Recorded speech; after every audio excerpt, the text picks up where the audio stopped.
So Emily, my wife's was pregnant. We're due November 22nd. And so August 7th, we wake up in the morning. She had a doctor's appointment at noon. I had tennis lessons that I was teaching all day. She says, I have a little bleeding. So she calls the doctor, and they say, why don't you come into St. Charles this morning and check it out? So we go in, and we sit down, and they start to give her an exam, and they tell us, you aren't leaving the hospital. So you'll either have the baby today, or hopefully we can push it as far as possible, and then you'll have it whenever that happens. And then pretty much count on the baby being in the hospital until around the due date of November 22nd.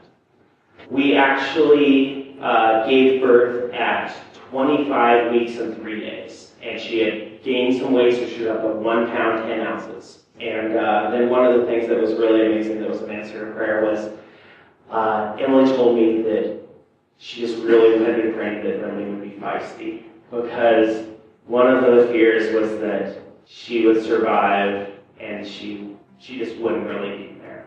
And she was feisty right away. We had like 4 different nurses or doctors tell us how feisty she was independently. And so when Emily and I were talking about it, I was like, feisty apparently is just the term that you use in the NICU for like the baby that moves its arms, I'm guessing. And we found out later that we don't hear that word anymore. They don't say feisty. So it was just God really answering that prayer for our sake of that, yes, she is a feisty baby like you wanted her to be. Just blessing after blessing that just has blown us away. And one of the verses that Emily said she's been clinging to is Job 121, where the Lord gave and the Lord has taken away. Blessed be the name of the Lord. I love it because I feel like it really sums up the Christian perspective on life. God doesn't want a piece of us, He wants the whole thing. He doesn't want me to come to Him for just certain things. He wants me to come to Him for everything. And He isn't only good when everything's great for us.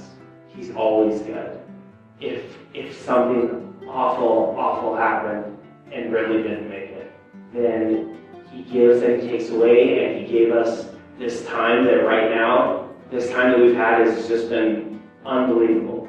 And if that was all we got, we would be thankful.